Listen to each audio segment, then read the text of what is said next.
All right, so we're going to go ahead and get started.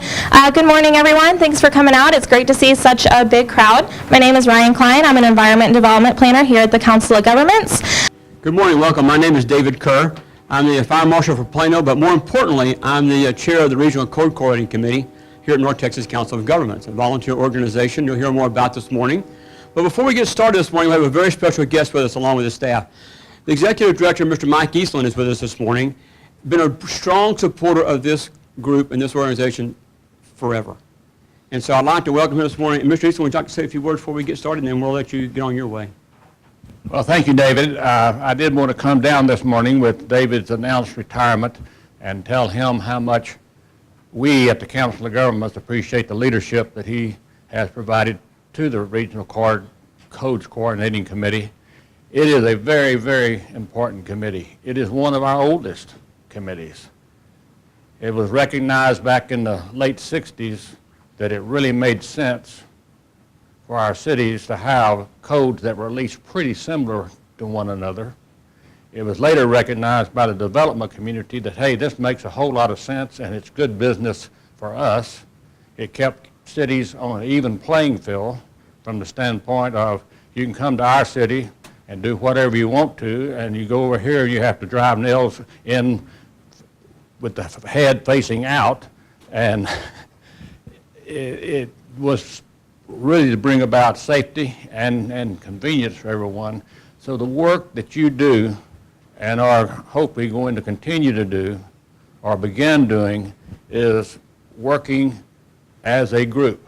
The Council of Governments has absolutely no power to make anyone do anything. It is you who determine what the policies are going to be, how the codes are going to be structured at the local level with amendments.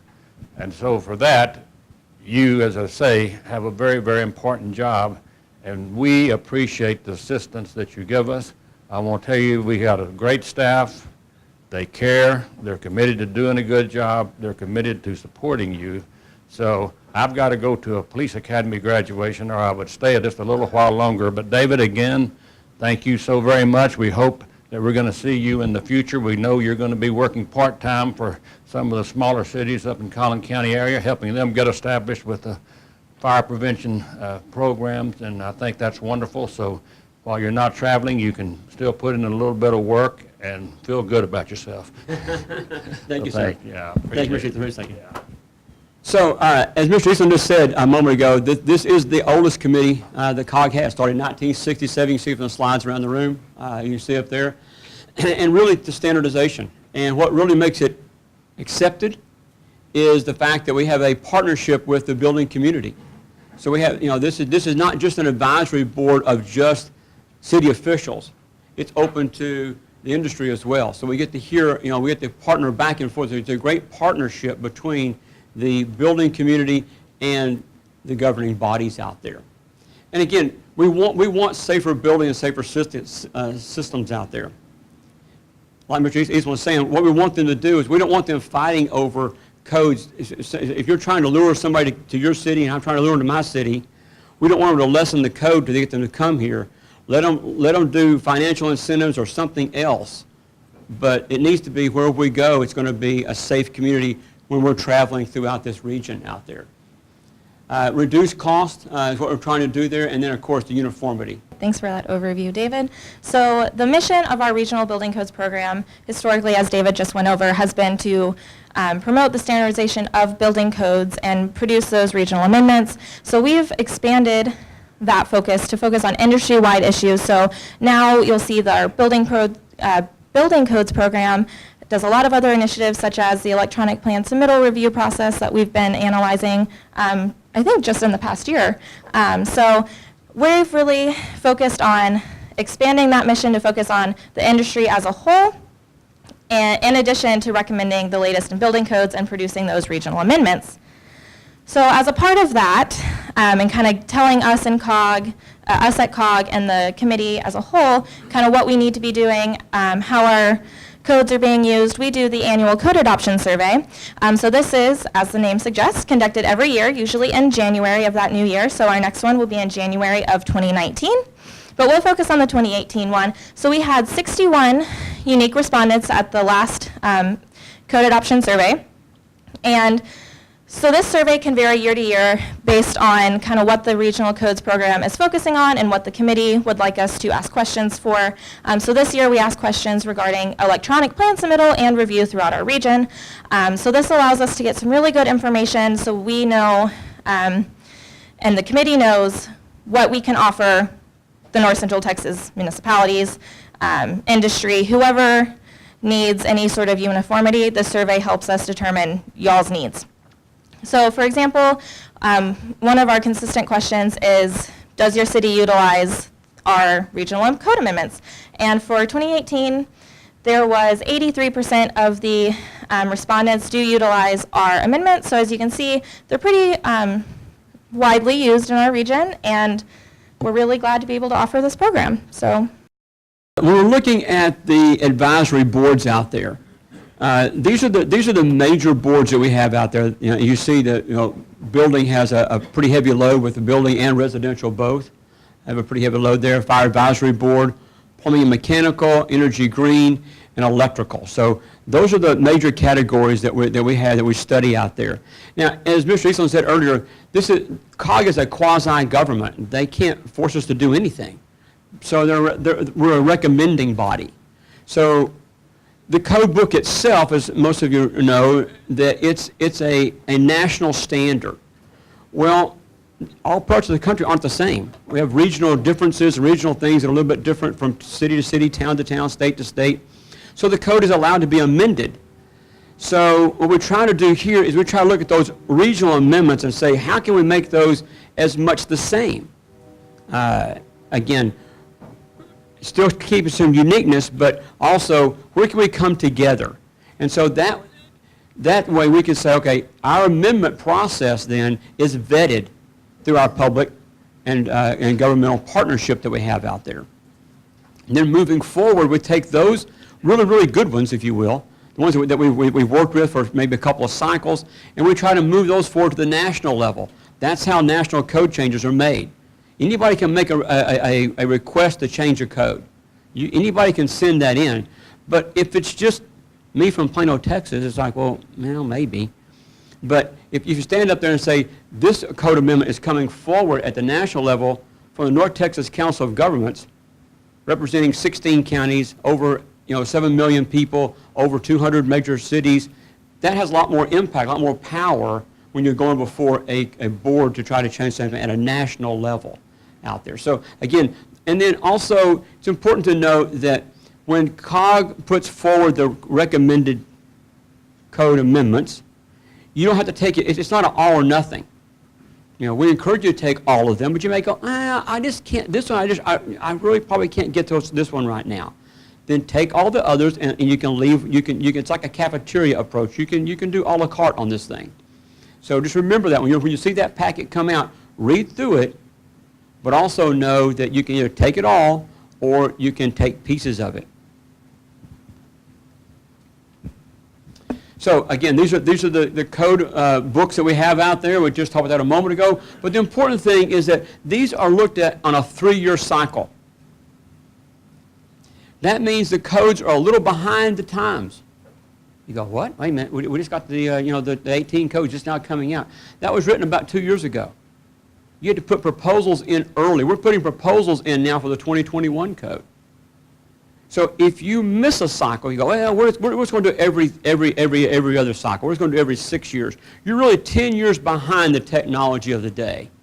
If you've got a code older than that, you're way behind the technologies of today, which really makes it difficult from the architectural community. They're trying to design out there, and again, you see these different pockets that happen. So we want to have regional consistency, but also encourage you to stay on that 3-year cycle.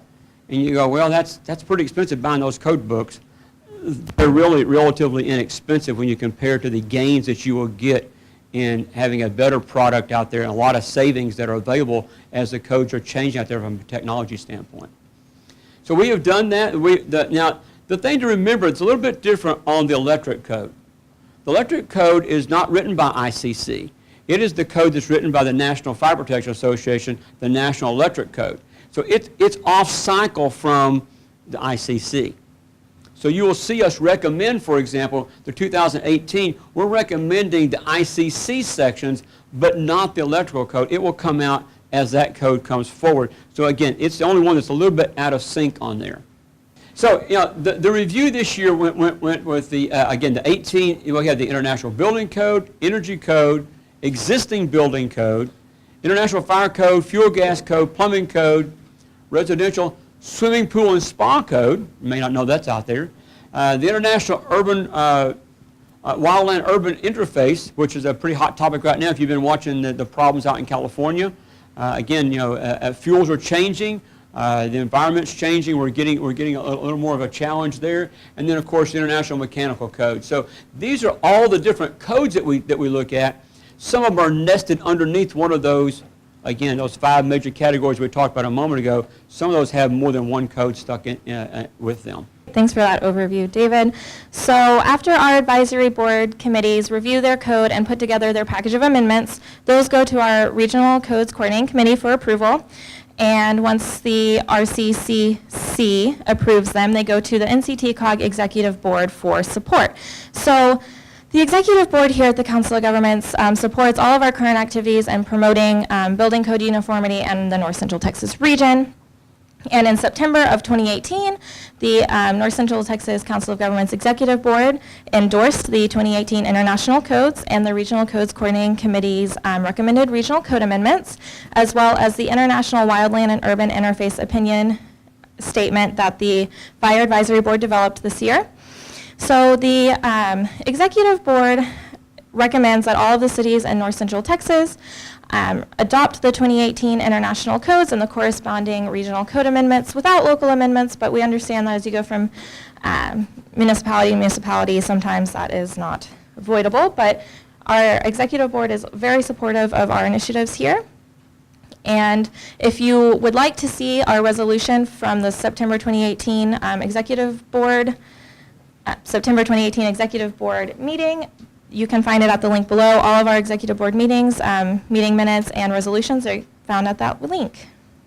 So when you're looking for the code amendments, you go, where are these COG amendments? Where can I find those? Well, you can find them at this website here. So this is the website for us to go to. You can get it either a PDF or you get it in a Word format. You can download it either way if you'd like to get that. Again, this is the site for that. You can also keep up with us on the website as far as when our meetings are going to happen. Our meetings are all open. Anyone's welcome to come to the meetings and participate, be a part of the code making process. So please come and join us. But for this year, or for this cycle, the codes have already been passed. The Executive Board has completed those. They've gone out, and so now we're encouraging you to download this packet, study it, and take it and again, adopt it and use it throughout your communities. So I'm going to talk a little bit about our Regional Codes Work Program. This is a new work program. It was new in fiscal year 2018, so we're on our second year now, and it was developed to mimic the 3-year code amendment cycle. So this work program will be up for reevaluation, I guess, in September of 2020. So like I said, it's to mimic that 3-year code amendment cycle, and we're in our second year now, and I'll go into a little bit more about how our different years focus on different areas for what the Regional Codes Coordinating Committee will do for that year. But overall, the activities that are supported by this work program are our quarterly Regional Codes Coordinating Committee meetings and any advisory board meetings that are necessary, the development of those regional code amendments, and also the promotion of the codes and promoting our cities to adopt them. Like I mentioned, the annual code adoption survey is covered under here. Any education or training, so more workshops like this, different trainings for building code professionals are covered under this as well. And all of this is funded by individual cost shares from local governments and private sector contributions, both. The funding amount depends on the city population, and so that's where we get all of those funds. So we just wanted to give a quick thank you to the fiscal year 2018 cost share participants. Without their funding, we wouldn't have been able to work with the Regional Codes Coordinating Committee to develop those regional amendments and host their meetings and do all of our regular activities like I just mentioned. So thank you all. If any of y'all are here, I think I saw a few of you. Thank you so much for your support. So as I mentioned, each fiscal year focuses on a little bit of a different area. So our second year of the code program, the work program, will focus on promoting the adoption of our 2018 recommended regional code amendments, the development of more workshops such as this one, and trainings. We've been working with the Regional Codes Coordinating Committee to kind of identify what we would like to offer, and we're always welcoming feedback on what y'all would like to see as well. We want to develop some educational videos, kind of like a 30-second explainer video idea, so that anyone could go onto our website and see, let's just say, the code adoption process as a whole, how you would go about adopting new codes. Like I said, the annual code adoption survey, we'll be sending that out sometime in January of 2019, so just here in a few months. And then any electronic plan submittal subcommittee activities to expand upon kind of helping get some uniformity in the electronic plan review process in our region. So you've heard all about our committee and our building codes program. So we want to tell you a little bit about how you could get involved. So you can sign up to receive communications from us at that link there. We'll send you, as meetings come up, you'll get meeting reminders. We'll send you pertinent building code information as it comes across to us that we think everyone would be interested in. You just go to that link, you select our committee, and then you'll start receiving correspondence from us. You can attend a Regional Codes Coordinating Committee meeting or advisory board meeting. Like David said, they're all open meetings. You can come to any of them. All of that information can be found on our website at the link below. We'll post meeting summaries, meeting materials, PowerPoints as we have them, so you can see everything that our committee has been up to. You can attend trainings or workshops such as this one. As we offer them, those will also be available at our website. We have a training website, kind of like a calendar, and it lists both our trainings as well as trainings we find or our committee finds throughout our region to help y'all get some professional development. You can also serve on an advisory board, the Electronic Plan Submittal Subcommittee or the RCCC. We have a structure, the committee is 28 individuals, but advisory board members, anyone is welcome as long as we keep a 2/3 public-private sector balance there, so anyone is welcome to participate on our boards. And like I said, all meetings are open, so if there's a meeting on there, please feel free to come and see what the committee's up to. You can participate in our annual code adoption survey. Like I said, that's sent out in January normally, so come January, look out. We'll be sending out emails to all of you. You can participate as a cost-sharing member to help support us so we can bring additional activities to y'all, support y'all with y'all's building code needs, and offer more trainings. And you can always ask questions. I'm available Monday through Friday, 8 to 5, at either my email or my phone number. If you have a question, I'm by no means a code expert, but I know the code experts in the room, and I can direct you in the right direction for who to talk to. So with that, we want to just give a quick thank you to the North Texas chapter of the ICC for sponsoring this event and letting us be able to offer CEUs for this event. And thank you so much. These amendments are open to anybody that wants them. So if you're in a county maybe there's a county next to you or a city next to you who's not in the COG, they can still download these. These are used all across the state. So it's not just, we're a very unique COG. We're the only one that does this to this level.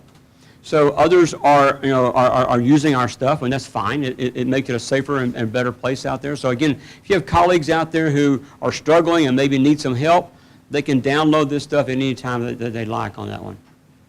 I just wanted to say, for example, right now you have these fires in California. Such an initiative here for the North Central Texas area. Who would initiate something like that, if at all? And what's the process of that initiation? I'm sorry. What was the question? If some of these cities, for example, want to initiate a program to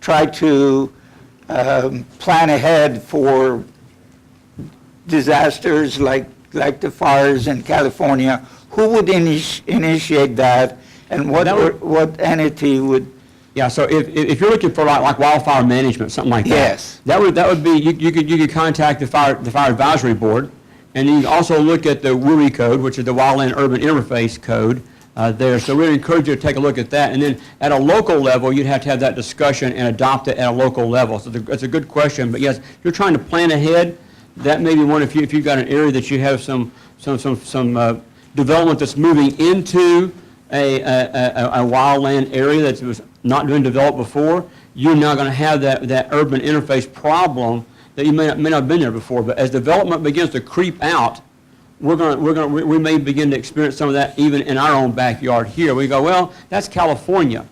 But we've had some issues out in the Possum Kingdom area. We've had some down in the southern Austin region area, down around Bastrop. So we've seen that issue here. So it's that code is not currently recommended for adoption this time, but it's recommended that it be studied. And Mr. Morgan will cover that in a moment when he does the fire code. Good question. Also want to recognize the other COG staff here, Edith Marvin, who's right there, and Tamara. Where is Cassidy? Is behind the scenes helping always as usual, so she's here.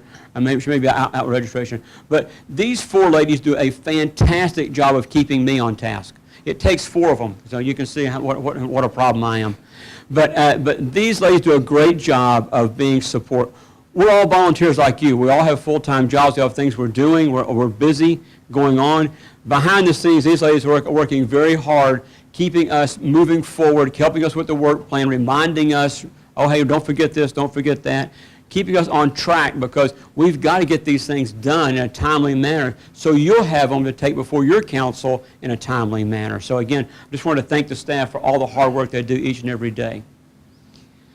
Mr. Motter, you're up, sir. I've stalled long enough for you to be ready. So what we're going to do is go through all the different codes you can see up there. Obviously, there's thousands of pages of code changes, or actually code, and then we've got lots of changes, and some of them are clarifications and different things. And so in the presentation, what we've got are some items that are listed there that we'll talk about that are not amendments, but some changes in the bullet points. And then as we move through the presentation, we've got some amendments that you'll see, and we'll talk through each one of them. And as I understand it, we also have the format where we're going to have a question and answer, and we're going to split up into groups after our all of the presentations. I think the idea is that sometimes as we have they've given us these signs, as I understand it, each one, and we'll probably go to different tables, and we'll have our Building and Residential Advisory Board group there at that table, and all the other groups. We've got plumbing, mechanical, and at those tables we'll be fielding any questions that you have. Sometimes people want to talk about a lot of different things, and it helps us whenever we're just having a dialogue. So as we go through the presentations, if we don't get to all the questions or anything, know that at the end we're going to be here for any questions and answers you have. So the first item we've got selected accessory storage spaces, and in the code it's section 311.1. They changed the storage space accessories. It can be classified as part of an occupancy of which it is a part of. In the 2015, it was limited to 100 square feet, and that was a requirement. And you're not limited anymore. That limitation has been removed. So you can have an accessory storage space, a closet, something larger than certainly 100 square feet, and it can be part of the main classification of the occupancy.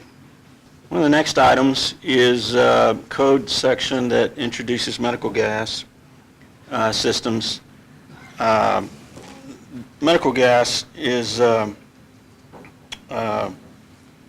requires a 1 hour interior, if you have medical gas in an interior room, or it can be in an exterior room, or it can be in a cabinet. And so what you have with medical gas is the situation where there may be a quantity that is so high it becomes an H occupancy. So in order to take care of that, that's been eliminated. You can have it on the interior, you can have it on the exterior, or you can have it in a cabinet. But you have to meet the 1 hour requirements and the criteria. And all of this is from the fire code. So it's in the fire code, and they simply pulled it out of the fire code and they just replicated it and put it in the building code. Another item we have that's new is higher education laboratories. Well, what's a higher education laboratory? Well, that's college. So college labs are allowed to exceed quantities of hazardous materials, again, without classification as an H. Same situation. If you exceed the quantities, you're an H. In the code now, they're giving you the opportunity to exceed those quantities and have the protection that is similar to medical gas.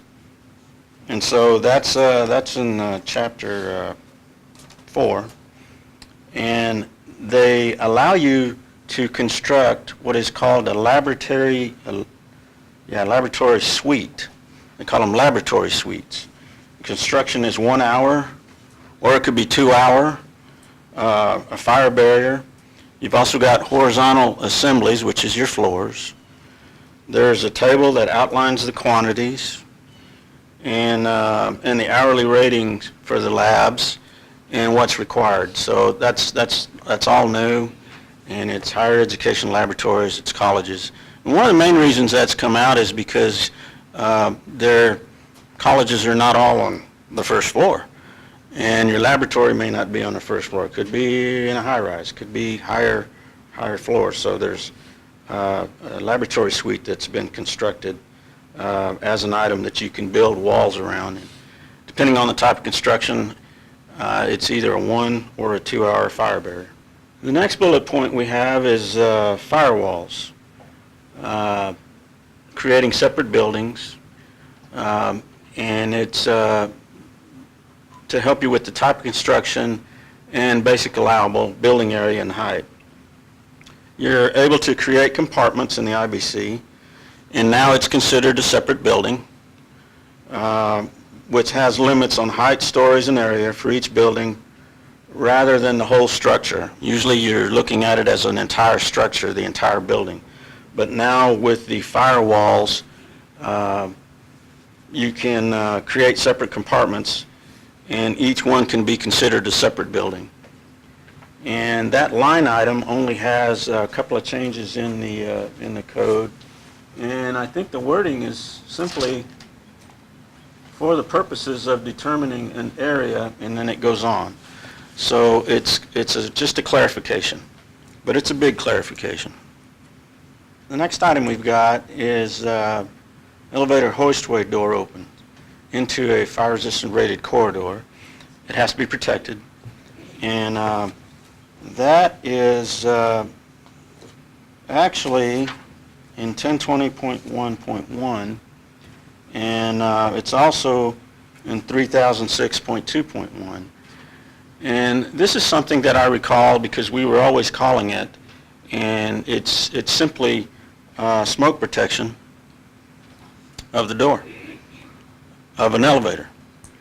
And when you have an elevator, you've got it's doors are going to open, but it's hard to get smoke protection. You've got fire protection around it with the shaft, but if it's in a corridor, you're supposed to protect it for smoke. And I think that may be a call that some people were making and many were not. And so now it's clear, and it calls out for elevator hoistway openings have to be protected for smoke at rated corridors. And they have it in 2 sections. So you're going to see it in Chapter 30, and you're going to see it in Chapter 10. Occupant load factor. We all know when we calculate egress for a building, we have occupant load factors, and that's table 1004.5. This is a big change. Back when I was a plans examiner, it's going, 23 years ago. It's always been, even in the UBC days, it's always been 100. So B occupancies, Occupant load factor, 100. Not anymore. It's 150 per occupant square foot. So that's quite a change. It doesn't mean that when you design, each person's assigned 150 square feet. That's not really what it means. It's for egress purposes, so at least one person is assumed to be there present for egress purposes, taking up 150 square feet is what it means. 150 square feet of floor area for business use. There's a change that goes with that.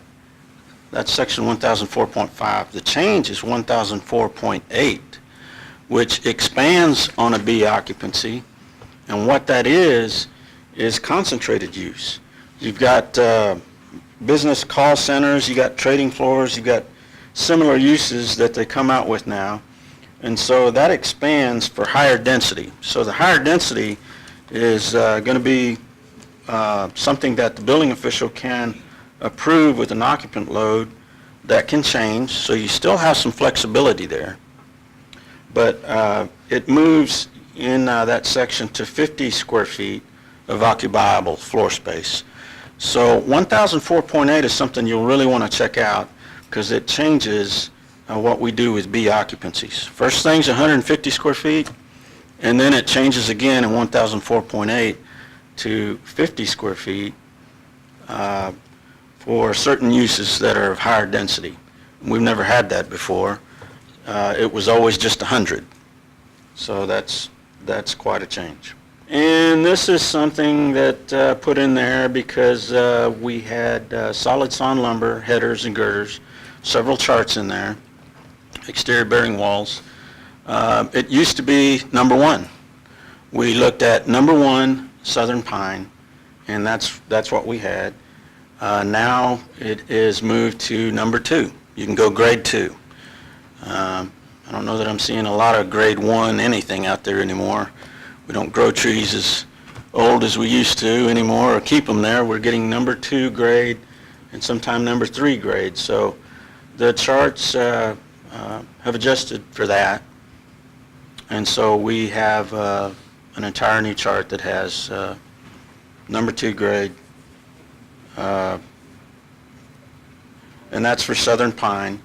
And it also has Doug fir, hemlock fir, spruce pine fir. But those were always number 2. Now southern pine is number 2. There's a link at the bottom of the page. So in looking at a lot of things that were changed, ICC, if you just type IBC 2018 update or changes, link comes up, and it has everything in a 14-page spreadsheet, which gives you the 2015 on one side and the 2018 on the other. I thought this was a really smart little document, real quick. It gets there and just gives you a description of the change, so I'm providing that link, and I know we'll be able to give you that through COG as well. It might be something, if you're wondering about, there's certainly other changes in looking them up. This provides you information very concisely, very quick, comes from ICC. I think it's a great document. There's also one for the IRC, and I just thought I'd provide that so that you can see some of the information there if you want to look at that online. Looking at COG amendments, one of the things that we have heard repeatedly on the COG amendments, and maybe it's just we know all the amendments are there, but it might be a lack of understanding of an A and a B option. And it was provided for changes to, I think, 3 or 4, maybe 4 different areas in the code. So when you adopt the COG amendments, you need to determine if you're an A city or if you're a B city. We know we've had the question put forth on some cities, and they just adopt everything, and they don't make the distinction between A and B, and it's easy to miss. But if you go through the options, you can see in this one, it is a definition of high-rise building. What is a high-rise building? It's 75 feet from grade level to a story, measured at 75 feet. And so option A, if you choose option A, you're not changing the code. You're going with so you're an option A city. Pretty sure Dallas or Fort Worth, larger cities, are option A cities. In Plano, we're an option B city, so we picked option B. So throughout the COG amendments, there's a couple other places where you're going to pick B, and that changes your amendment package. So you want to make sure when you're doing this, you pick either option A or B. And it's really determined, as it says on the reason. It influences how your sprinklers and where you're sprinkling buildings in the requirement, and your fire department. What are the capabilities of your fire department? So that is one of the big things on your selection with A and B city. Another amendment here, it's 602.1, minimum requirements. I think this is something that we created to allow you to have a firewall to create the distinction between types of construction. This is something we used to have in the old IEBC days. We have a lot of guys that were in the room still complaining about that, and we can't find this in the code. So we put it in Chapter 6, and it allows you to create a separation for area, height, or stories, or types of constructions. Sometimes you've got an older building with a type 2B construction type, metal studs. It might be next to something that's type 2A, or maybe a shopping center, maybe something smaller, maybe even type 5A, which is, wood. So you've got to have a firewall that would separate the two dissimilar construction types. And so we put that language in there in Chapter 6. This one, fire blocks, draft stops, and combustible construction exception. It tells you where you can have, first of all, require fire blocks and draft stops. And then there's an exception. And the reasoning is large because when we were going through this one is had the option to use insulation to help provide a draft stop. But there's going to be a 2-inch air gap, possibly, in combustible construction in a space that's concealed above a wall and between a floor. And so one of the issues we had with this is that sprinklers would be eliminated, or were supposedly eliminated, as you use the insulation for a draft stop. We didn't want that. We had several people in our group that said, we shouldn't have that eliminated. We want to give you, we want to maintain the sprinkler requirement. We don't want them to be eliminated just because you're using that as a draft stop. So the reasoning is something you can take a look at and understand it, but we're basically putting sprinklers in as a requirement and not eliminating them if you put in insulation for draft stops. We're not getting rid of that. So that's part of that one, and that's a 3-star, and that's another thing just to point out to you. When you look at the amendments, you can see there's 3 stars on these amendments. Those are new amendments. When you go through your amendment package, you may see 2 stars. 2 stars means it's something that was in the code before, and we're just bringing it back.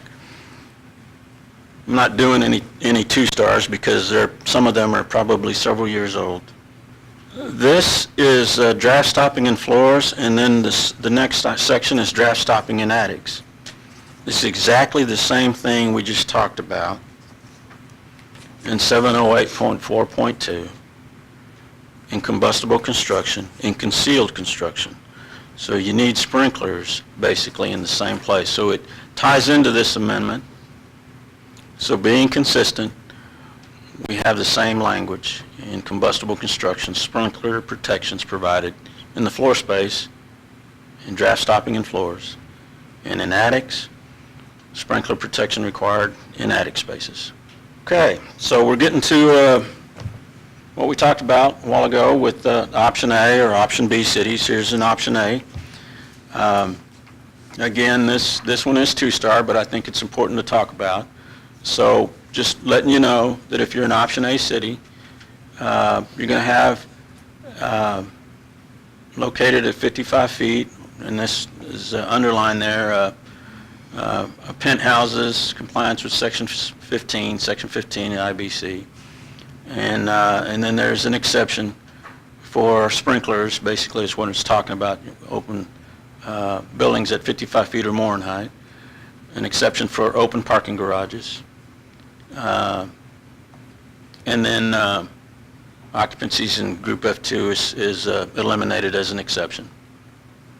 And then there's some high pile storage information and spray booths required to have sprinkler system or automatic fire extinguishing system. And so that's an option A. If you look at option B,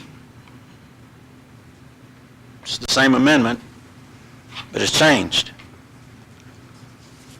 We take out the 55 feet and we go to 35 feet. So you can see that in the title, buildings 35 feet or more in height. And it outlines the sprinkler requirements, and everything there is exactly the same as B except for the 35 feet. That's what's going to be required, scratch out 55. At the bottom, you can see that it also calls out for buildings to be sprinklered over 6,000 square feet. So if you have a building at 6,000 square feet or greater, or enlarged, an existing building that's enlarged and becomes 6,000 square feet or more, you have to sprinkler it. And then there's the exception for open parking garages. So if you're an option A or an option B city, make note of which one you're going to pick. Next item we've got is section 3001.2. This is coming from the elevator manufacturers, and this was something that we were consulted on and told that it was put into the code, but at ICC they were a bit premature. They didn't talk to the elevator manufacturers. They don't have the capability to put a communication system for deaf, hard of hearing, speech impaired. It's not quite perfected yet. And so this is a good example of where the code got ahead of what the manufacturers can do.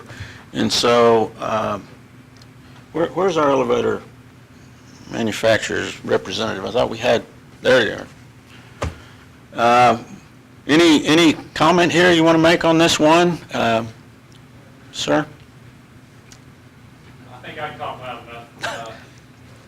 The IBC in Columbus, Ohio, about 3 or 4 months ago, the A17 elevator committee has actually written rules to try to accomplish this so that there's some available technology to do it, and taking into account that there are some locations where you don't have broadband internet, video is just not going to work.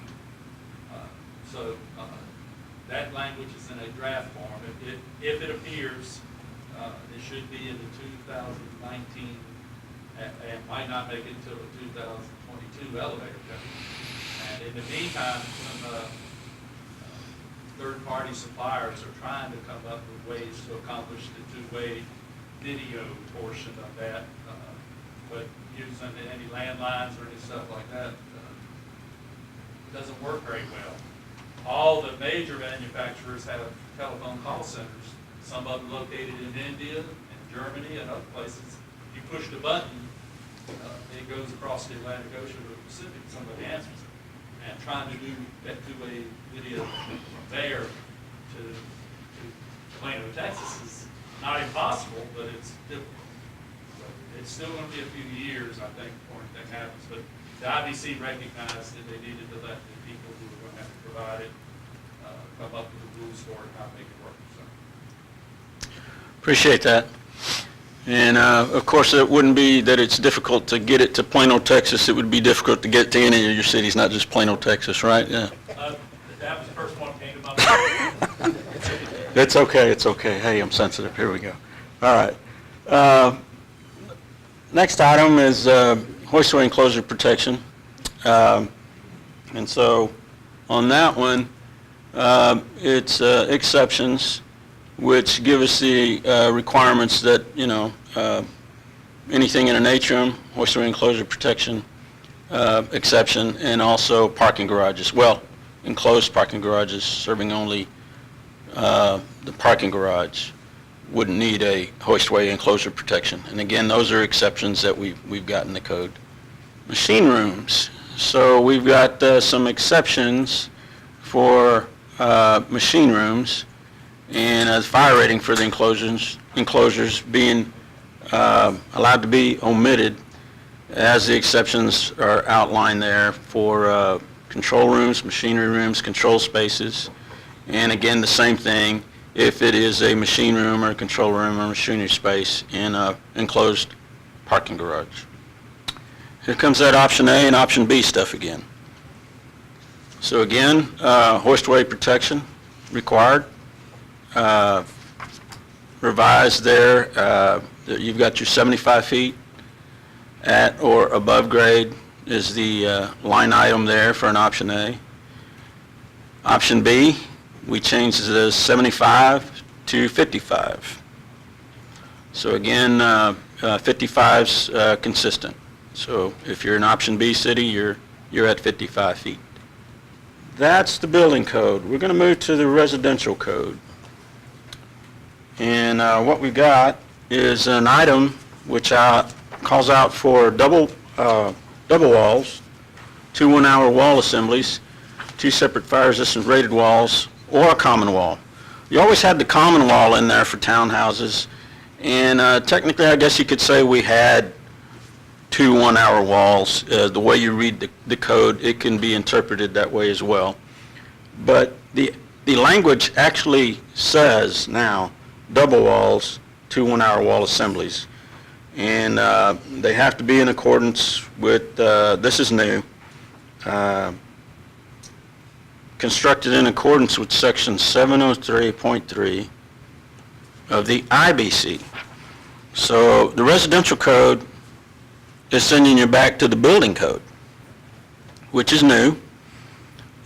What it used to say, and it still does, is you build the walls in accordance with ASTM E119, which is a test, or UL 263, which is also a test. And it's always said that, but now it gives you the option to build it in accordance with section 703.3 of the IBC. So in chapter 7, that's prescriptive, so you've got 3 choices. The next item we've got is an emergency escape and rescue opening is not required in a sleeping room in a basement. And you got to read that 3 or 4 times before you finally understand it. That doesn't sound like a good idea. You still have an egress escape room opening. It's just when you build a bedroom and it's not a basement, you always have a window, right? So that's what the code used to say. Now it can be a bedroom in a basement that might be set off. Maybe you've got another room next to that, and that room has the egress window. That's the only difference. You still have an egress window. It just doesn't have to be exactly at that sleeping room if you have a basement. And of course, it has to be sprinklered. And that's the only change there. There's now an exemption for interconnection of smoke alarms in existing areas. That has been deleted. In the 15, you had an exemption for interconnection of smoke alarms. In the 2018, they took that exemption out. It was an exception, they took it out. And I think the reason they did that is because you can put in wireless smoke alarms now, and instead of hard wiring, you can put in wireless, but those would be interconnected and sound all at the same time. So the alarms have to sound at the same time. And I think that's the reasoning why they took that out. Handrail projections, clearance, continuity, separated into sections for each. So there's the handrail projections, I think it's 4.5 inches, it's called out now. And there's a lot of the same information. It's just clarification, basically, and they just rewrote it. It reads almost exactly the same from the 2015 as it does in the 2018. They simply made it different sections. And again, girder header tables, same information, number 2 Southern Pine in lieu of number 1 Southern Pine. And that link, again, at the bottom, which gives you the information to lots of different updates and certainly more changes than what we're discussing here. Great information online, so you need to go to that to check it out. And I think that one is 13 pages long. We all know that in 2009, the state legislature enacted fire sprinkler mandates on residential dwellings. And so each code cycle, when you adopt your codes and you repeal, you have to make sure you talk to your legal department, and you're repealing the entire code except for what you did in 2009. I hope you're doing that, because otherwise you can't sprinkler houses at 6,000 square feet, if that's what you were doing before. So that was the caveat in the legislation in 2009. One of the things that we did in R313.2 is delete only that section. Before, we were deleting the entire section, and it includes townhomes. There's a section on townhomes, and then the next section is 1 and 2 family dwellings. We used to delete in our amendment the entire thing, and we had discussion on that, and it is really just R313.2 that you would delete, which is just 1 and 2 family dwellings, because we do sprinkler townhomes. And so it was just a technical change. It was still something you were doing, but now it's technically correct. At any rate, the code amendments from a city cannot override what the state requires. So we're just doing exactly what the state tells us to do. And our amendment package reflects that now. And also just an item there in the middle that the energy provisions of the IRC are deleted, and we defer to the 2018 IECC. Same stuff, we just want you using the one book. I'm sure you recognize this chart. It is all the criteria for our area, from wind design to design temperatures and different seismic categories. It's just lots of information. One chart that was added is Manual J and the use of that.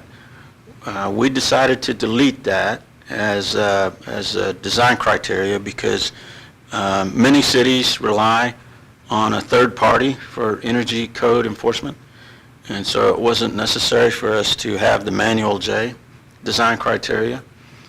The Manual J design criteria is used by a third party, but wasn't something that we thought was necessary. Alterations, repairs, and additions. This is referring to carbon monoxide and alarms and when they're needed. And then there's an exception. And it is, we put the language in of all electrically powered mechanical systems or plumbing systems. Electrically is what we were simply trying to get across. Obviously, if it's a carbon monoxide you're trying to protect against, if you have an electrically installed mechanical system or plumbing system, you're not going to have carbon monoxide. So we were just putting that in as a clarification. The next one is brick veneer ties for wall studs. This is it has a 3-star, but it should probably have just stayed as a 2-star. It's a carryover, and we discussed this because the code changed on brick veneer and has introduced an entire table which gives you new criteria for how you put brick tie up to go through insulation, 2-inch insulation, and 7/16 inch plywood. So that's what we're seeing in most cases on houses, and it's time to brick. So in previous code requirements, you had to nail to the stud, you know. So unless you've got x-ray vision, what are you going to do? Well, we've decided to keep the requirements here, which tells you how to catch and nail to a stud, because it gives you the requirements when you're at 16 inches on center, or if you were at 24 inches on center, and where to space the ties. So we just kept that information, but you're going to find a new table. It's a whole new page, 703.8.4.2, and it has been broken out into miles per hour. It's 115 miles per hour is what we're at, so that's the category you go to. It asks you for what zone. We're zone 5. What exposure are we? We're exposure B. So after you decipher through all that, then you're going to use the chart, and it tells you where your brick ties go on wood structural panels, and then the requirements for them and how to space them. So the brick veneer and ties and how you nail to it has changed quite a bit, but you'll see the table, and it gives you the option to nail right straight to the plywood through 2-inch insulation.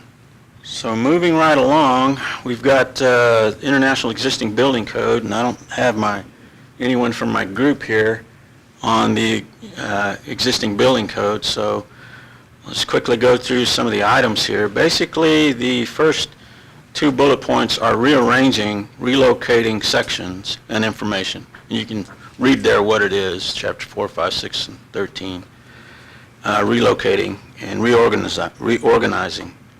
There's also information on there about storm shelters, and referring you to the ICC 500 when you've got an occupant load over 50, where it triggers.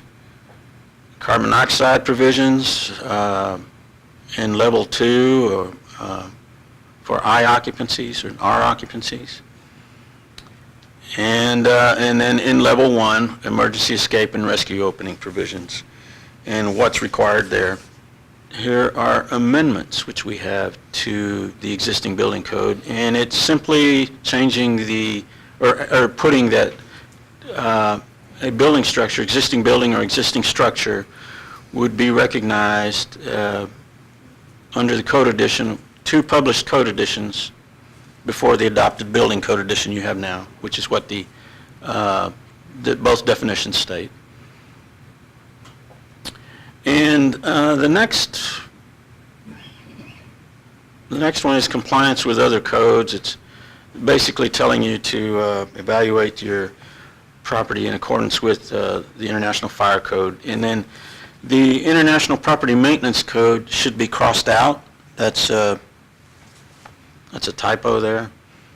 That is being removed because COG doesn't review the Property Maintenance Code. So that's actually an error there, that International Property Maintenance Code should be crossed out. We have a new code book. It's new to us. It was published in the 2015, and we reviewed it, but we didn't recommend it for adoption. So here comes the 2018, and we've decided to recommend it for adoption. A couple of changes in it. Flotation tanks for sensory deprivation therapy are not in the scope of the swimming pool and spa code. I don't know that we see a lot of those, but if you do, it's not recognized in the code.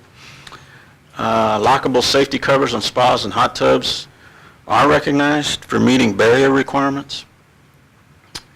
And there's some new sections in there for solar thermal water heating systems. So it references the IMC, and so that's in the swimming pool and spa code.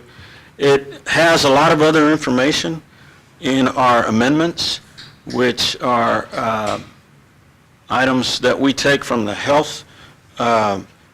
Each city, of course, has a health department which helps enforce the swimming pool and spa code for commercial buildings. And so that's also part of the swimming pool and spa code. And on the cover of the swimming pool and spa code, their association is designated on the cover of it. So they helped write the book with ICC. So there's some coordination there, which we all benefit from. Okay, thanks a lot. I've got to stand up because my Fitbit keeps telling me to get up and do something, and I get too relaxed sitting there. So I just want to, before I get into this, I want to clarify one thing David Kerr said earlier, and that folks all across the state take our amendments and implement. However, the Energy Code is kind of unique, and what we're going to look at are our amendments for Climate Zone 3 only. We didn't do anything for any other climate zone in the state, and if your city is in a non-attainment area and you want to make further changes to what we've recommended, you've got to be very careful about that because there's some statutory restrictions on making the Energy Code less restrictive than what the state adopted Energy Code is. If you're in a non-attainment area, if you're not in a non-attainment area, you pretty much have free reign over any changes you would like to make to that code. Currently, the state-adopted code is the 2015 IECC and the residential provisions of the 2015. So as the codes come along, we take a look at these, and we did this, of course, with the 2018. And most of it, okay, so just what we're going to focus on with this presentation are just new code amendments and not necessarily the carry forward amendments, because those carry forward has been there for several years. And I think you heard also say that the double asterisk is a carry forward, so we're just going to see those marked with a triple asterisk. And we've got two codes we're actually looking at. We've got the IECC, the International Energy Conservation Code. It's divided up into two sections. It has commercial provisions and it has residential provisions. The International Residential Code has Chapter 11, which are the energy provisions of the International Residential Code. It just so happens that the energy provisions in the International Residential Code match verbatim to the residential energy provisions in the IECC. Lucky for us that they did that. And the format of how to identify what comes from what is up there. In the IECC, if it's preceded by a C, it's in the commercial provisions. If it's preceded by an R, it's in the residential section of the IECC, but in parentheses is a number preceded by an N, which says that same provision is in the Chapter 11 of the IRC. All right, that's real simple. I know we've got that, but that's there for clarity. So before we really get started, I want to thank everybody that was involved in this. And it's not just the people that are named on the Energy and Green Advisory Board, because it really was a collaborative effort of a lot of folks. We had participants from the third-party industry, the raters, energy providers out there to the different cities. Of course, we've got Energy Systems Lab involved. They look at all of our recommended amendments, and they do a lot of number crunching down there to prove up the restrictiveness of the Energy Code. We had SPEAR involved. So there's a lot of collaboration that's just outside of the group. Someone said this must be kind of like herding cats. I don't know if it is. There's a lot of cool cats that were involved in this. So now, one of the things that we have done since the 15 and the 18, there was a lot of policy changes that came out of the work between the adoption of the 15 and the 18, and that's what you're going to see is most of the changes that we're going to talk about today. Now, those policy changes went through the stringency review with Energy Systems Lab, and they actually were published on COG's website at different times.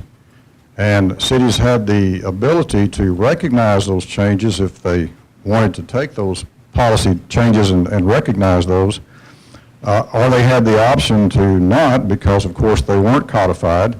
And it's difficult for municipalities to take a lot of amendments to their council throughout the years. So every time a change comes up, some cities just didn't want to do that.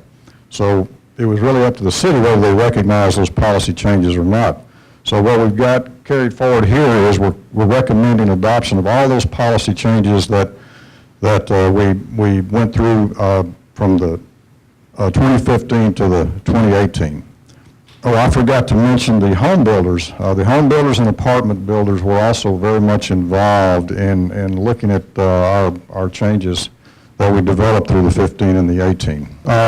This is actually a new amendment, and simply what it does is maintain the U-factor values, which equate to another table for our values for climate zone 3. This is for this kind of breaks it out of the table, but this is simply the value that's contained in the wall of residential dwelling units. And same, well, that's a duplication. One of those should have been an R factor. Fenestration U factor. Equivalent U factors, yeah, this should have been an R factor. That's, I apologize, I didn't catch that when I critiqued my own work up there. It's very hard for me to do. What we found out with air leakage, with the implementation of the adoption of the 15 code, that code, air leakage is, increased the air leakage stringency from 5 air changes to 3 air changes. And that doesn't seem like a lot. However, if you talk to the builders and the folks that actually test that performance and make sure that you're within those parameters, it's a pretty significant leap going from 5 changes to 3 air changes on a single family house.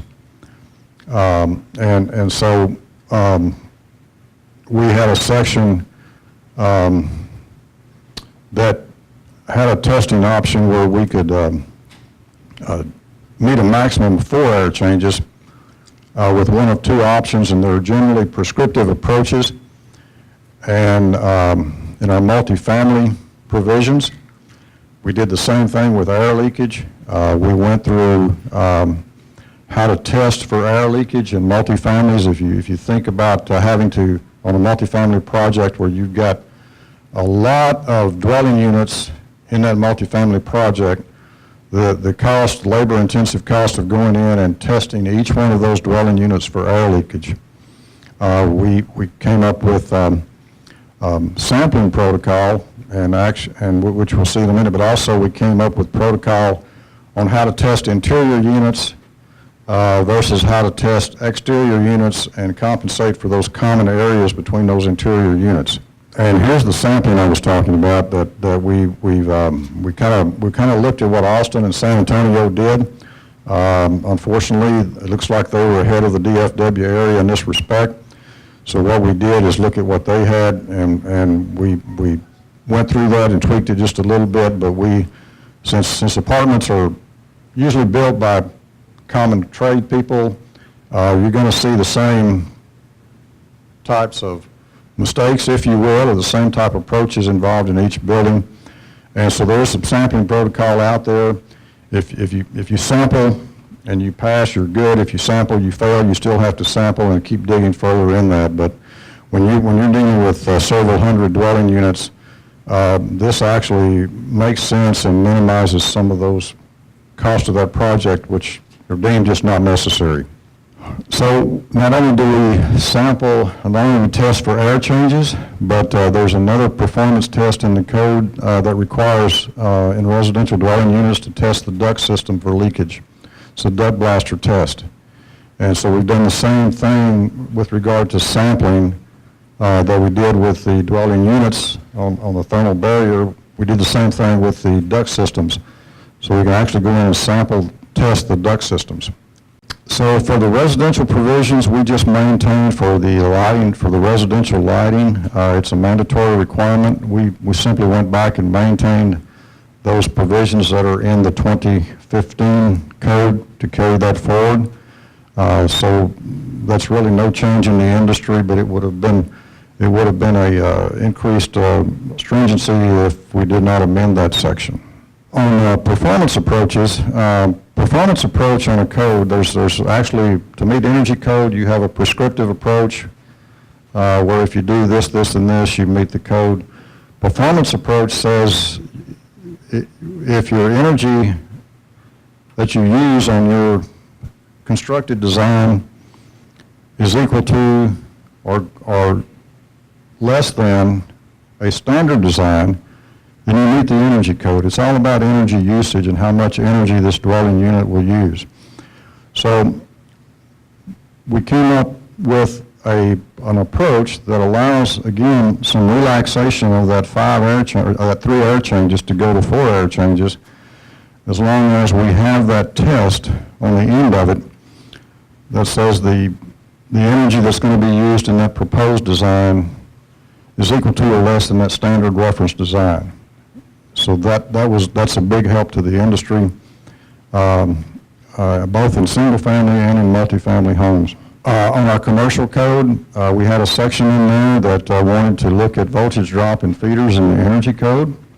So we felt like that there's very similar provisions in the NEC, and that was taken care of. And we felt like that the expertise that is involved in testing and evaluating energy codes, we felt like this was kind of getting out of that scope, so we just deleted that section in entirety. In the commercial arena, we made a very simple amendment here to recognize that functional testing of some of the commissioning and performance testing can be done by either the registered professional or approved agency that recognizes the value of the third-party energy providers in the Metroplex. This is another commercial provision, and in evaluating the code, what we discovered is that there are some sections of ductwork that's installed in vertical chases, and you can't get to them after the building is complete. There's a lot of ductwork that you can get to after the building's complete, above ceilings and things like that, but if they're concealed in the construction, then we felt like there's some testing that ought to be done before that's covered up to make sure that doesn't leak. That's one of the bigger energy losses that has been documented in buildings is losses through ductwork. This is not new, but it's just worthy of mention to remind everybody about this. But when this was passed, this is actually a reflection of state law. The last time the state, when they adopted the 2015 Energy Code as the Code of Texas, they did a number of things. And this is one of the things they did. They set the energy rating index for climate zone 3 to decrease over time, and which gives our industry time to catch up with some of the requirements. It was pretty restrictive as the code was published. And so since this came out as a statutory provision, it is mandatory. And I think there's one more table is here. So our first date is that we've got to be aware of is August the 31st, 2019, which is just into next year. And so beginning September 1st, our energy rating index, if that particular performance approach is utilized, the documentation has to prove up 63 or better. Thanks, Ed. Let's take about a 10-minute break. We'll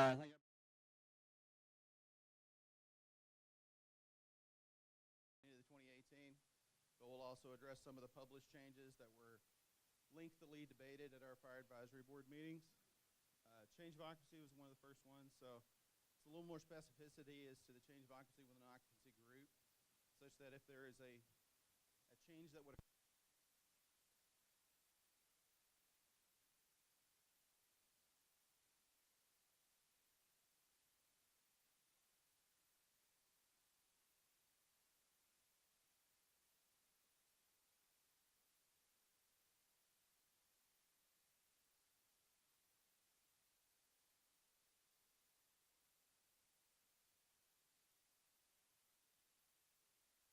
regularly have, you tend to be more stringent, I think, and the fire code in the past has just said 18 inches below the sprinkler deflector or 2 feet if you're not sprinklered.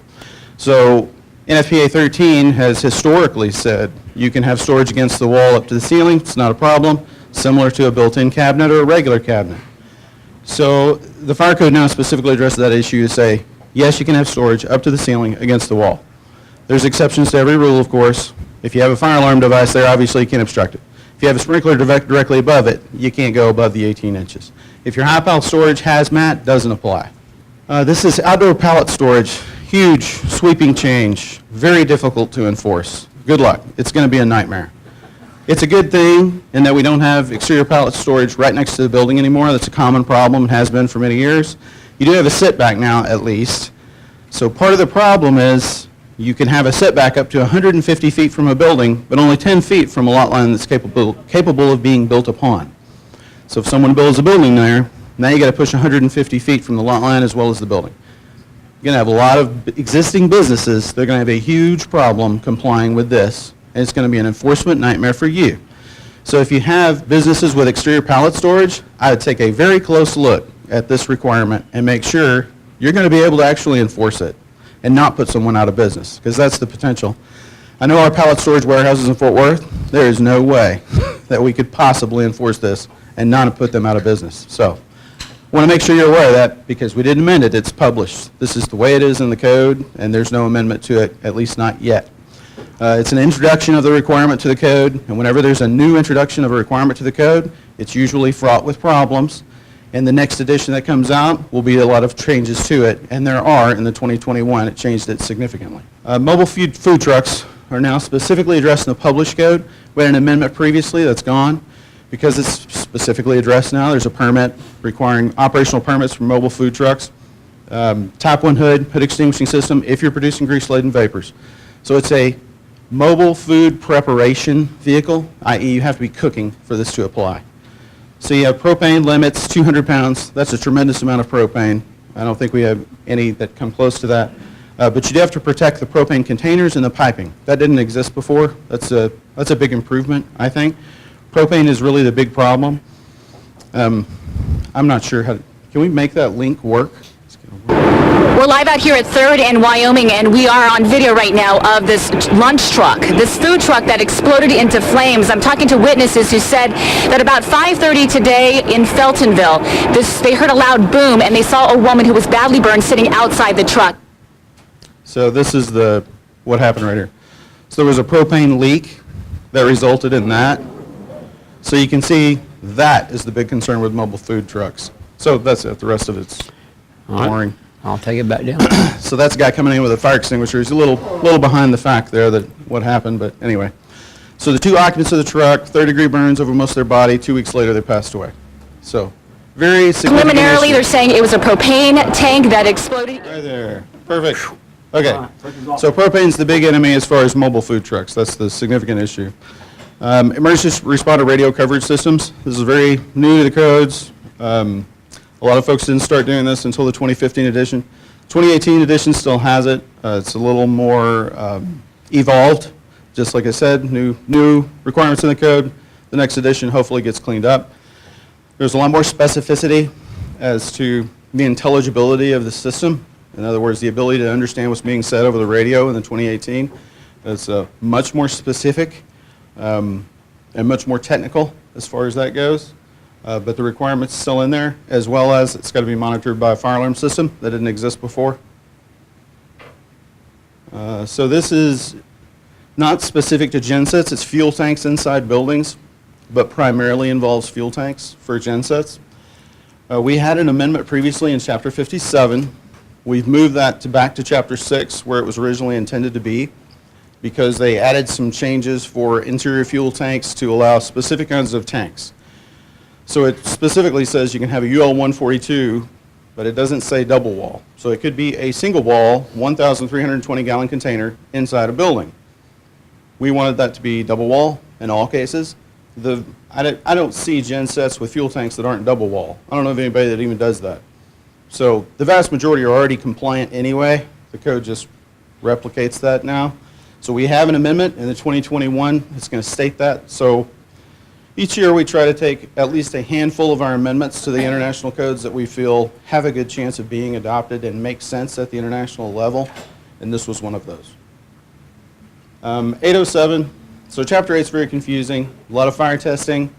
and criteria in that regard.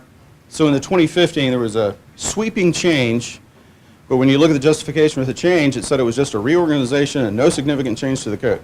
But it was a huge change because it addressed all curtains, draperies, and hangings in all occupancies except for I3, only because I3 have to be non-combustible, and said they have to be NFPA 701 compliant, can't take up more than 10% of the wall area. So technically, you had to go into an existing apartment and tell them, I'm sorry, all the curtains in this apartment complex have to come down. They're not 701 compliant. It was totally unenforceable. So we had a COG amendment last cycle for the 2015 to address that and basically take it back to legacy language. So the 2018 is very similar, but it adds in B's and M's. But it only says for B's and M's that 10% criteria doesn't apply. So you're looking at the fire retardancy only. So they still have to be 701 compliant for a B and an M in an existing building. So there is some enforcement issues that you're going to get to deal with as far as the fire marshals and fire inspectors in the room.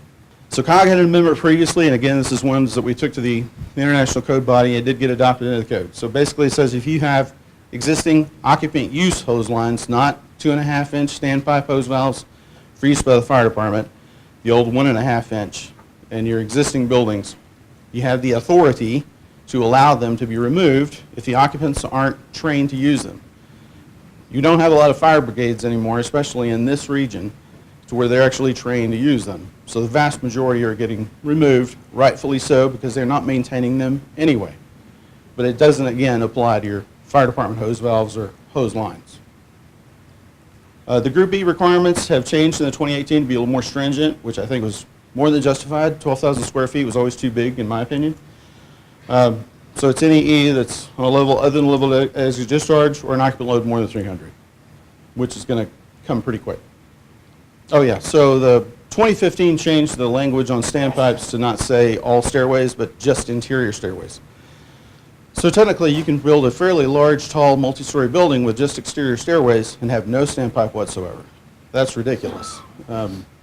So we take it back to the legacy language of all stairways. And the 2018 goes back from intermediate back to main landings. It just, I don't know what to tell you. Sometimes the codes flip-flop back and forth. We, at least on the Fire Advisory Board, we've been doing intermediate landings for many, many years. Operationally, that's how most of our departments on that board operate, so we're keeping the intermediate landings. I run into this pretty regularly. It's not a change in the code. It was a change in the 2013 edition of 72. So the two phone line monitoring method, that is no longer allowed. So I still see plans now that show two dedicated phone lines. There's really no such thing anymore. POTS doesn't exist anymore. Everything is VoIP at some point. So the current editions of 72, you can do one phone line with a backup listed method, which is VoIP, cell, or two-way radio, or you can go sole path, which is VoIP, cell, or two-way radio. Those are your options. Two phone lines is no longer an option. CO detection, that was introduced, well, it's been in the residential code for some time. It's in the 2015 code, and it's replicated in the 2018 with a little bit of expansion, again, evolvement. So the gist of it is in I's, R's, and E's, if you have gas or fuel-fired appliances or attached private garages, you're looking for CO detection. It can still be in the form of CO alarms, and monitoring by the fire alarm system is not required. So that, I think that's going to continue to get expanded to the point that we have CO detection in all cases and not just CO alarms. But it's improving, and it's needed. Existing buildings. So, fire marshals and fire inspectors. This is the biggie. Existing A2 occupancies that involve alcohol over 300 get a sprinkler system retroactively. That's huge. That's going to cause your phone calls from your city council people. They are not going to be happy about this, especially not in my city. So the board came up with the idea to allow 24 months from the date of notification. So once you go out, inspect, and give them notice, now they've got 24 months to get it done if you go by the COG amendments. Obviously, you have the option to extend that to whatever works for your city, your situation, and depending upon whether or not you even have those occupancies in your jurisdiction. I know I do. The other part of that is going to be, what does alcohol consumption mean? Does that mean the majority of sales? It doesn't say that. It says if you consume alcoholic beverages. It could be a restaurant. So this really came from the Station Nightclub fire. We still have those proposals going forward This was attempted to get adopted in 2015. It didn't make it. So it got into the 2018. So the station nightclub fire, depending on what you read, CO may not have even applied here because some of the stuff says it was 250 occupant load. So you know occupant loads can vary based on your interpretation of how the use is, you know, loose tables and chairs, fixed chairs, whatever. So I'm just saying, you're going to want to look at this very carefully, probably talk to your city council people before you adopt this code, and make sure you're on the same page as to what it means and what it's going to apply to. Vertical openings, this is just an FYI. We've regularly had an amendment to this section, and it's moved from 704 to 1103 for existing buildings. That's just so you know. Tents. So this is new to the 2018 to require temporary tents that are designated as special amusement buildings, i.e. your haunted house is in a tent, to be sprinklered. It's a tent with 701 fabric. We felt like that was pretty crazy, and we don't want to enforce that. That's a nightmare. So we took that out. Fire alarm systems, I'm with you, but sprinklering something that's going to be there for 30 days, that's verging on crazy, I think. So we decided not to go that route. High pile storage. So this has been in the code for as long as I can remember.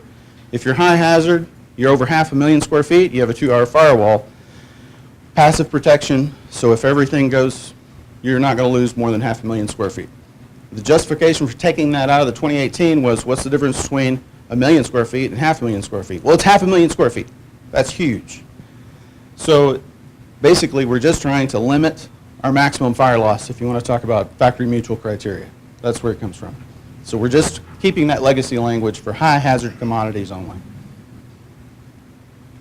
Beverage dispensing CO2 detection, again, something that was introduced in 2015.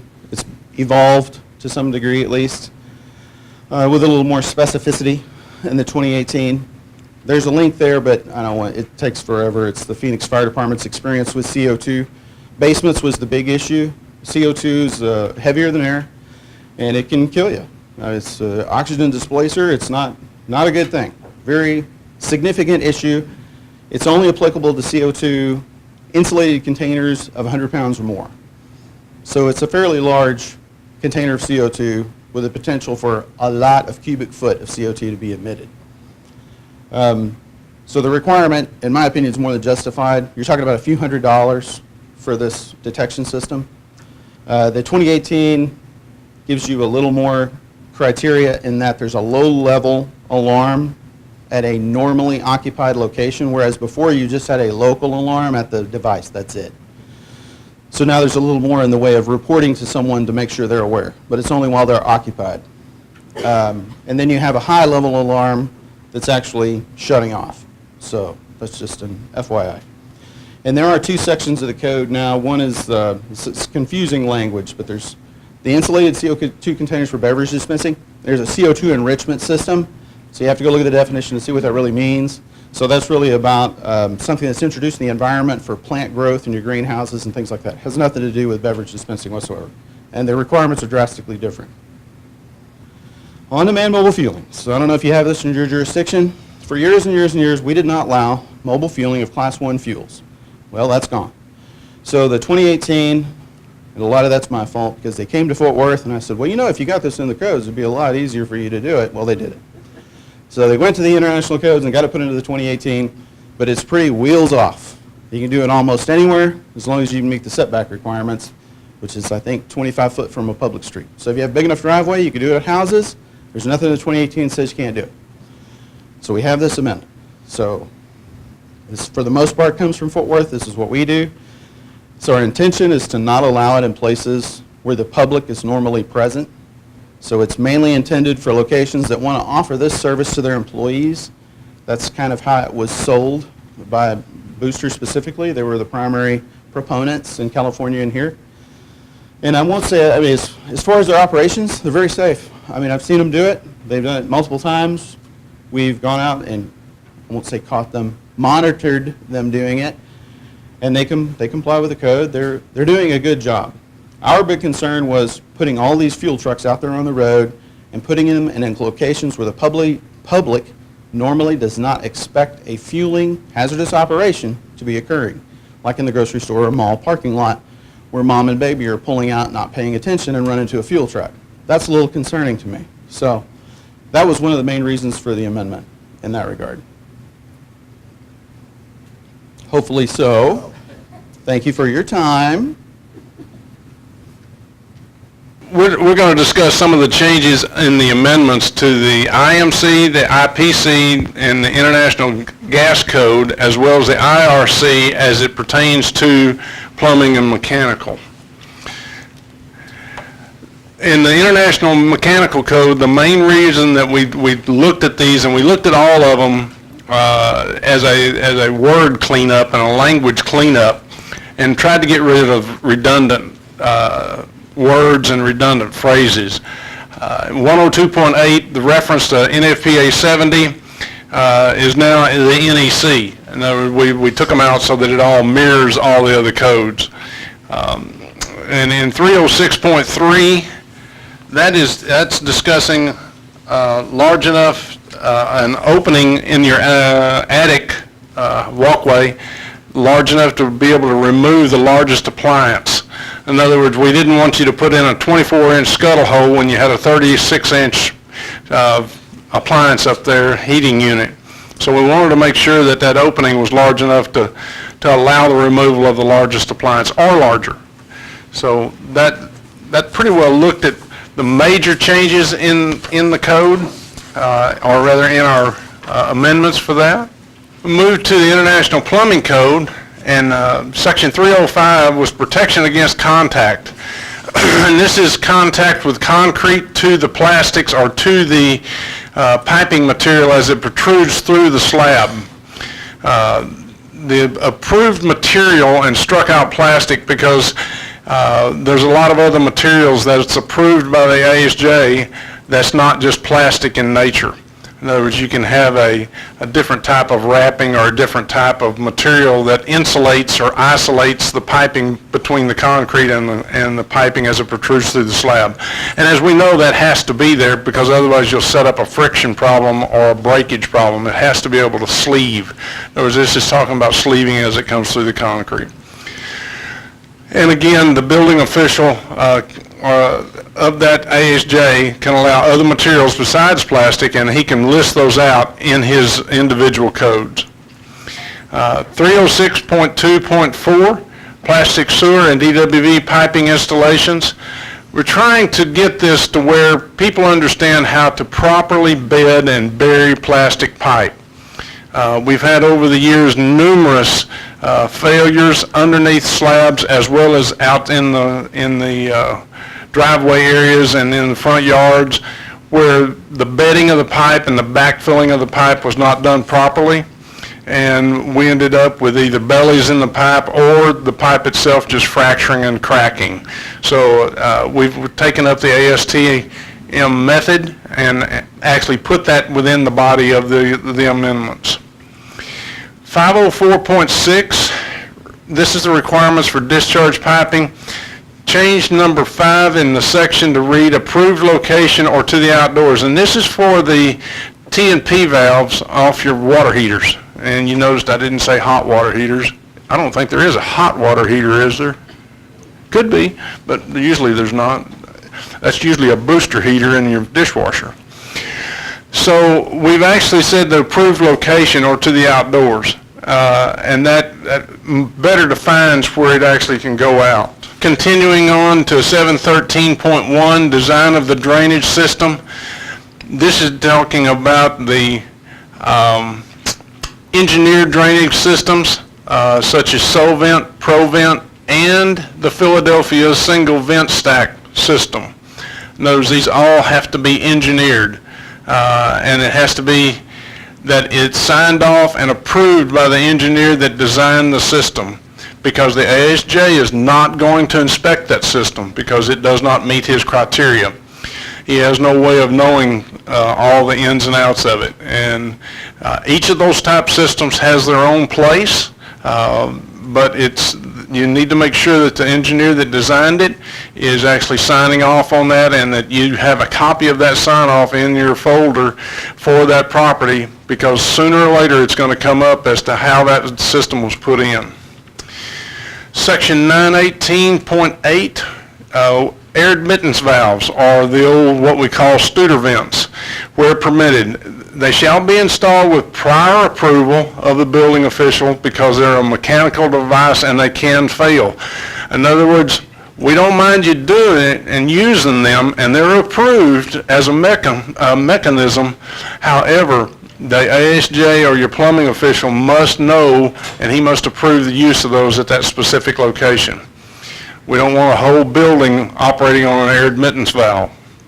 It will very definitely have detrimental effects on your drainage and on your venting. Medical gases, 1202.1. We deleted both exceptions regarding the portable cylinder systems and vacuum systems. Med gas is installed and required endorsement under NFPA 99, and NFPA 99 is now a part of the plumbing code. As when you mention it in that, it actually becomes a part of that plumbing code. Under the International Fuel Gas Code, again, 306.3, we cleaned up the redundant language. An example, just as we did under the IMC, we're just trying to make everything be uniform as it is between all of the codes, so we're trying to get rid of redundant wording. 401.5, the warning systems. We wanted to stress the importance of having a warning label for medium pressure gas lines on both ends of the medium pressure gas piping, and we consider medium pressure gas piping 5 pounds and above. So if you have 5 pounds and above in your system, that label needs to be on both sides of that piping, both ends of it. Make sure that everybody understands that that's a medium pressure gas line and not an ounce or a water column, inches of pressure on there. Minimum burial depth. We changed the minimum burial depth on sewer from 12 inches to 18 inches, and we did it all around. We did it for both the plumbing and the gas lines. We did that just for uniformity. There also used to be provision in there where your yard appliances, such as your yard lights and your yard grills, could be buried at only 8 inches deep. In today's world, we just felt that wasn't correct, and so we changed that to 18 inches also. As most plumbers will tell you, that's Bill Dookie deep. So it's just a uniform depth so that everybody knows that that top foot of dirt is pretty well virgin, and you shouldn't have any piping in there. That has to do a lot with trying to put in your gardens and your flower beds and stuff, because otherwise you're going to have the landscapers come in there with these tillers, and they'll till down 8 or 10 inches, and if you don't have that gas piping at 18 inches or below, they're going to gobble it up, and we're going to have problems, and it's a real problematic situation. In the International Residential Code, when it came to makeup air in mechanical M1503.6, the entire wording of this section changed, but kept the wording that specified how much makeup air was required. In other words, it used to say just 400 cubic feet. Now it says the difference between an excess of 400 and above. What that pertains to is the amount of venting that you have to put on it, and that you actually do have to draft it to the outside. So make sure that you understand what that means. The exception remained the same in that sector, and we did not take exception to that. Here again, we're talking about in the International Residential Code, the gas section of it, 2415.2.1. Again, the warning label about the medium pressure gas label has to be on both ends of the pipe or both ends of the pipe. And we actually recommend that you put some intermediate ones on there if it's a long run of that pipe. And followed suit with the burial depth, 2415.12. The burial depth of gas piping shall be 18 inches deep, and that also includes outside appliances.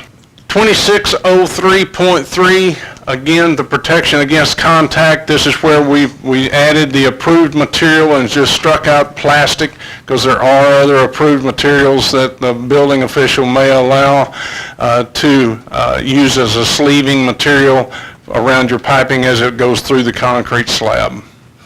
Sewer depth, we went from 12 inches. Requirement for sewer depth is actually, that should say 18 inches now below grade instead of just 12. But we actually lowered that to a 12-inch depth, 18-inch depth. And again, 2604.2, the plastic sewer and drain, waste, and vent piping installation gives the methods on the manufacturers to require DWV to be backfilled and how to be backfilled. This allows for the requirements to be cleared to the inspector out in the field. In other words, there's an ASTM standard, and as long as that contractor is following that standard, he shouldn't have any problems with belling and cracking of the pipe and or shear on that piping system. The required pan underneath the water heater, 2801.6 crossed out the allowance for plastic pans, and the reason we did that is because they actually allowed plastic pans under gas-fired equipment. And we thought that that was probably not a good idea, because the plastic pans will degrade over time and they'll crack with that constant heat, and we didn't want them to have a potential of having a leak failure, especially if that was put in the attic, even though most of the time we try to refrain from those going in the attic anymore. Requirements for discharge piping, this is on your TNP. It's an approved location or to the outdoors. Many municipalities have specific locations where that TNP can drain, and you do need to check with the AHJ to make sure that that TNP is going to the proper location. We don't want anybody scalded or anybody hurt, so that's most definitely something that needs to be checked. Here's the thing that those of us that are in the industry kind of don't understand how we can actually live with, but we took out the exceptions for not requiring the PVC solvent to have a primer. In other words, all solvent weld pipe must have also the primer introduced to it, so that the inspector can see that primer and understand that it has been primed and it has been properly treated before the glue has been applied. There's a lot of these one-step glues that say that they don't need the primer, but I think more than anything, the committee decided that we'd like to see that put into play for some other areas and see how it works for them first before we agree to it. It's also almost impossible to understand that it's been primed unless you've got the purple primer on it. You can see it with an ultraviolet light, but then that's another step that an inspector has to carry with him, is that ultraviolet light. He has to check every joint if he can't visually see it. Sometimes that's very hard to do if you've got a long ceiling and he's way up in the ceiling, attic space, and you're trying to see it. So, and as quickly as I could get through that, I tried to, so that y'all can have a little bit of time to think about what questions you want to ask, and I do appreciate your time. Thank you very much. Thank you. So the next portion of our workshop, let me get to the front so I can look at all of y'all. All right, so the next portion of our workshop is going to be the discussion and question portion with all of our advisory board chairs and advisory board members. So we will take a quick 10-minute break, let y'all